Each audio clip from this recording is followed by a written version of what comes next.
첫째, 이거는 말씀드렸지만 이렇게 되면 수맥이 있는 거예요. 그 다음에 이렇게 돼 있으면 수맥이 없는 거고요. 수맥을 찾을 때 엘로드가 아니어도 쉽게 찾는 방법은 이 바닥에 금을 보면 돼요. 이렇게 금. 이렇게 금이 돼 있는 건 차가 무거워서 눌리는 것도 있지만 실제적으로 이 수맥이 있을 때 주로 금이 가요. 왜? 땅이 비틀리게 돼 있거든요. 항시 아무리 공사를 잘해도. 그래서 수맥이 있는 곳은 이게 이렇게 되고 수맥이 없는 곳은 이렇게 돼요. 이렇게 내려도. 그 다음에 여기서 볼 때 수맥이 있는 곳은 바로 이렇게 움직이죠. 이렇게. 이렇게. 이런 식으로요. 예. 이런 식으로 있다가 수맥이 없는 부분을 가면 이게 이렇게 벌어져. 이렇게 계속 벌어지죠. 이렇게. 예, 이런 식으로. 이렇게 되면 이것을 또 의심할 수가 있어요. 바로 여기서 오면 이렇게 됐죠. 그 다음에 뒤로 가게 되면 계속 오므라지죠. 이게. 제가 이렇게 할 수 있을까요? 알아야 되는 게 있어요. 하도 이 부분에 대해서 의심을 많이 하는 경우가 있는데 이런 식으로 지금 엄청나게 많이 되죠. 요 자체가. 여기는 거의 X자가 될 정도예요. 이렇게 세우고 하면 이렇게 가요. 그러나 이렇게 누이게 되면 누였는데도 이렇게 되는 건 거의 드물어요. 이걸 또 명심하셔야 돼. 이렇게. 예, 이런 식으로. 예, 지금 엄청 가죠. 이렇게 X가 너무 많지요. 그런데 이렇게 됐을 때 X하고 이렇게 됐을 때가 틀리잖아요. 그죠? 그런데 이런 데는 대부분 이렇게 안으로 돈다는 거 잊지 마세요. 예, 이렇게 안으로 도는 데는 철저하게 조심하고 절대 조심해야 돼요. 여기는 전에도 말씀드렸지만 순전자리라고 했어요. 순전자리는 혈이 끝나고 쉬엄이 있는 자리예요. 쉬엄이 있는 자리는 곧 물이 있다는 뜻 잊지 마세요. 그래서 순전자리는 절대 이 묘자리를 하지 않아요. 그래서 항시 관상으로 본다면 이 입술 밑까지는 묘자리를 쓰지 않아요. 이걸 바로 순전이라고 하는 거예요. 관상하고 똑같다는 거 잊지 마세요. 풍수에서. 이제 저 위로 올라가셔서 저기 보는 걸로. 지금 백선엽 장군 묘자리가 어떤가를 정확하게 자청용 우백호를 확인하기 위해서 여기 백선엽 장군 위에 사병묘가 있어요. 사병묘로 올라와서 확인할 거예요. 그래서 여기 봐더라도 아주 기가 막히죠. 손색 하나 없어요. 이 위에 자체가. 그리고 아셔야 되지만 이쪽으로요. 이거 나가게 되면 좀 문제가 생길 수가 있어요. 뭐가 문제가 있냐면 이 물골이 내려오는데 묘자리를 쓰면 어떨까요? 물줄기가 계속 칠 것 같아요. 이제 잘못하면 공업묘들 난리 날 수가 있어요. 항시 묘자리를 쓸 때 안구법으로 봤을 때 내려오고 정 가운데는 쓰지 마세요. 왜? 액혈이니까. 그리고 수맥혈이니까. 가만히 한번 생각해 보세요. 수맥혈이 왜 수맥혈 형태가 나오는가? 여기서 보시면 물이 다 위로 내려오겠어요? 아니면 옆으로 해서 내려오겠어요? 옆으로 해서요. 옆으로 해서 가장 낮은 분지 형태로서 물이 내려오는 형국이거든요. 네. 그러면 예로부터 이런 분지 형태는 철저하게 길이나 도로를 놓게 돼 있어요. 왜? 물이 쉽게 흘러나가게 하기 위해서. 집을 짓지는 않아요. 여기다가 집을 지면 안 되는 거예요. 여기다가 집을 짓게 되면 작살나는 거예요. 왜? 물이 떠내려오고 집안이 내려가니까요. 물이 항시 있다는 것은 땅이 무르다는 얘기고 무르다는 것은 집안이 내려간다는 뜻이에요. 그래서 여기를 보면 이렇게 이렇게 눌러보면 물렁물렁해요. 이 자체가 물이 있었기 때문에 그런 거예요. 여기에. 그 다음에 이런 데 보면 이게 거의 남양 형태 구조 형태인데도 불구하고 이끼가 있어요. 이렇게 이끼. 이게 바로 문제가 있다는 거죠. 이렇게 안으로 돌죠. 이렇게 안으로 돌죠. 네. 이게 바로 문제가 가장 많다는 얘기예요. 그런데 이 대전 현충원 풍수를 했다는 사람들이 저는 도저히 이해가 안 가요. 어느 단체에서 와서 풍수를 했는지 모르겠지만 이런 걸 왜 생각을 안 하죠? 그래서 너무 안타까워요. 그리고 이제 위로 올라가서 이제 보시죠. 여기를 한번 보세요. 땅이 얼마나 맑은가. 왜 여기다가 백선엽 장군을 안 모셨죠? 땅이 엄연히 없다라고 했죠. 아까 관리인들이. 근데 이건 뭐죠? 이 땅이 없는 땅이에요? 있는 땅이에요. 여기가 바로 그나마 다행한 게 어거지혈이 내려와서, 이게 어거지혈이라는 거예요. 어거지혈이 내려와서 여기다 혈을 만들어 버렸어요. 여기를 한번 보세요. 이 자체를. 좌청룡과 우베코가 맞으면서도 모든 산이 조아리고 있는 형국으로 만들어져요. 왕가봉호의 안산이 바로 저기 식장산이 좌측에 있고, 그 다음에 저 너머 금산, 서대산이 이 조산으로 만들어져 있죠.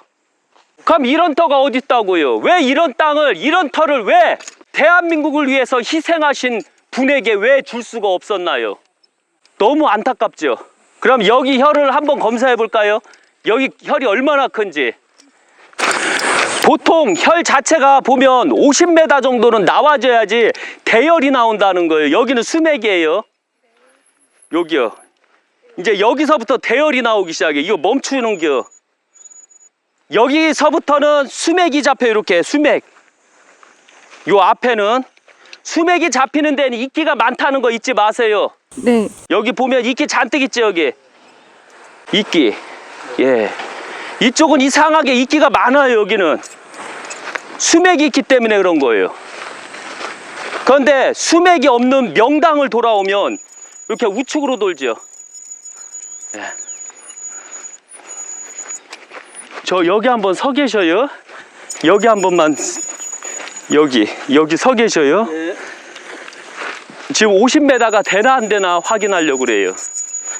어거지혈이 오히려 혈이 더 클 수가 있거든요. 정혈보다.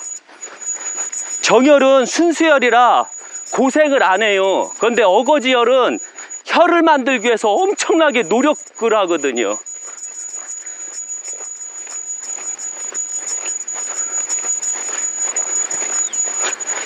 여기 이렇게 한 몇 메다 정도 되려나요? 50m요? 혈이 이 정도 커야 돼요. 저 난간을 중심으로 쟀을 때 57m가 나와요. 그러면 이 혈이 얼마나 큰지 몰라. 이렇게 혈 자체가. 우리나라의 백선엽 장군처럼 훌륭한 사람이 나오면 비록 어렸을 때는 친일을 했으나 6.25 전쟁을 통해서 나라를 낙동강 정선에서 대한민국을 살리신 백선엽 같은 장군님이 나오시게 되면 이런 자리 정도는 줘줘야 되는 게 얼마나 훌륭한 자리예요. 이 자리가. 그런데 왜 자리가 없다고 했죠? 너무 한심할 정도로. 여기가 바로 장군 자리라는 거예요. 여기가. 왜? 가장 기본적으로 풍수학에서 보면 장군 묘가 있으면 장군 부하들이 있어야 되잖아요. 네. 전체 차렷! 장군님께 대하여 경례! 이게 바로 군에서 나오는 말이에요.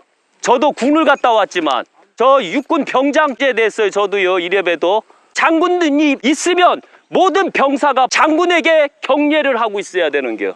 경례를 함으로써 모든 게 다 중심이 돼야 되는데 안타깝게도 지금 장군 자체가 병사들에게 경례를 하고 있어요. 이런 당나라 군대가 어디 있어요. 이건 당나라보다도 더 못한 거예요.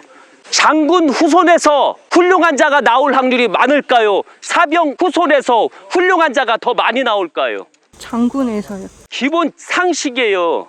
뼈의 DNA 구조는 속이지를 않아요. 훌륭한 집안에서 계속 훌륭한 사람 나오는 거고, 또 훌륭하지 않은 집안에선 계속 훌륭하지 않은 사람이 나올 확률이 높은 거예요.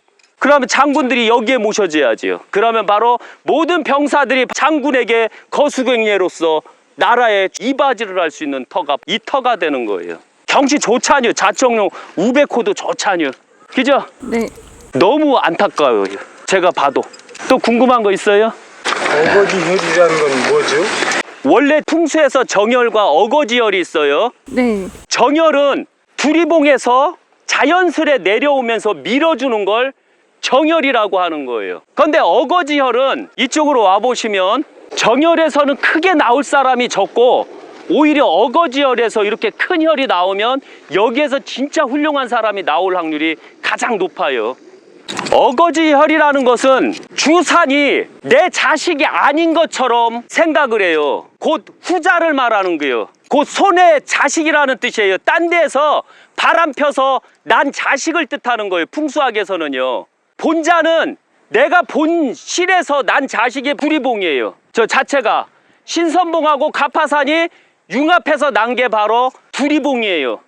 근데 두리봉은 본자예요. 내 본 새끼. 내 정실하고 결혼해서 난 새끼. 그걸 바로 본혈이라고 하는 거예요. 주혈이라고 하는 거고요. 그러나 여기서 보면 신선봉 좌측에 혼의 자식이 난 거예요. 바람 펴서. 혼의 자식이 그것도 날 게 아니요. 얼떨결에 난 게 급격하게 떨어지죠. 그리고 올라왔다가 이 혈도 맺히지 않고 쭉 그냥 내려갔어야 되는데 여기 혈이 본의 혼의 자식이 더 길게 나온 거예요. 그러다 보니까 여기가 바로 어거지혈이라고 하는 겨. 그러니까 어거지혈이라고 해도 되고 손해혈이라고 하는 거예요. 본처하고 결혼해서 난 자식이 아니라 후처하고 결혼해서 난 자식을 말하는 거예요. 이해 가시겠어요? 두리봉을 옥녀봉이라고 써붙인 것 같은데. 아, 이거 멍청해서 그래요. 옥녀봉이라는 것은 주산의 뒤에 있어야 돼요. 옥녀봉은. 그리고 별도의 귀한 산을 옥녀봉이라고 하는 거예요. 오히려 옥녀봉이라고 하면 저 신선봉이 옥녀봉이라고 해야 돼요, 원래. 그런데 옥녀봉이라고 안 하고 오히려 가파산도 옥녀봉이라고 할 수는 있지만 안타깝게도 그것도 옥녀봉이라고 할 수 없어요. 가파산과 신선봉이 결혼을 해서 아기가 태어난겨. 아기가 두리봉이 되고 두리봉이 대왕이 되는 거예요. 그러니까 여태까지 직관들 다 개판이요. 이걸 못 봤으니까 너무 안타까워요. 이런 부분에서.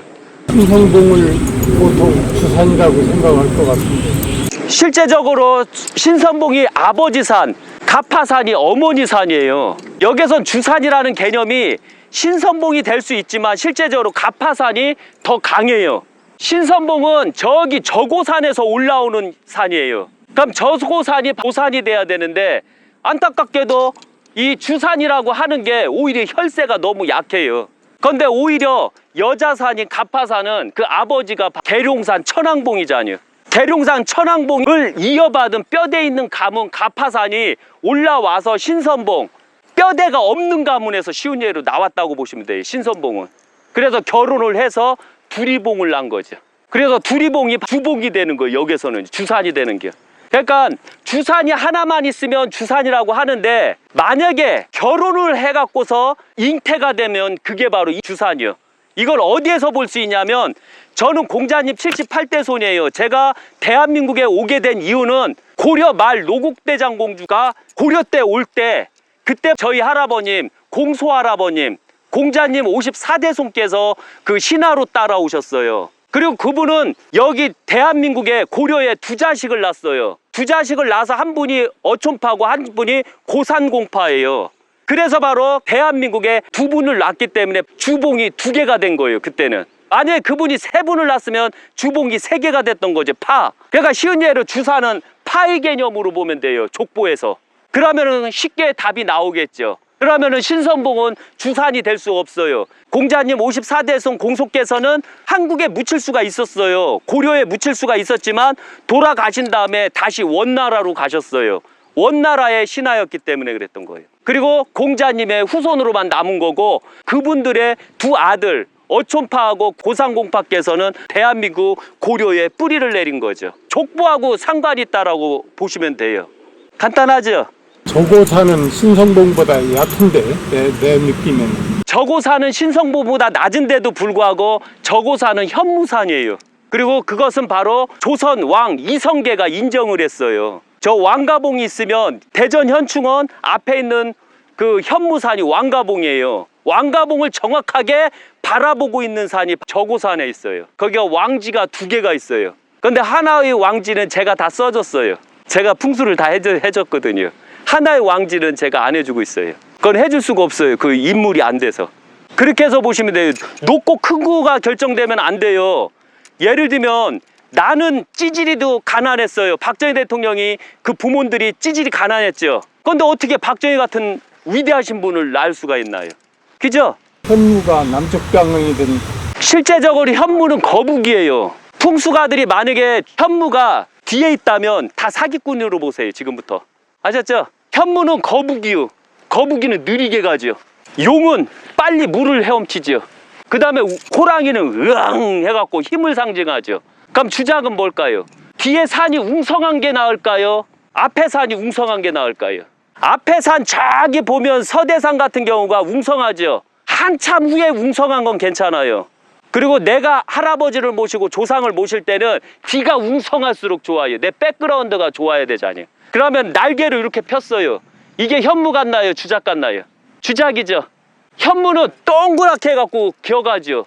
왜? 좌청룡과 우백호가 보호를 해주고 주작이 보호해주는 혈은 느리게 세상을 일구어 나가라. 빨리 가면 안 되잖아요. 주작은 승질이 급해요. 불이라, 다혈질이라. 계획을 세우고 일을 빨리빨리 진행하면 망하죠. 계획을 세우고 이순신 장군처럼 첫 해전에서요, 뒤지고 갔죠.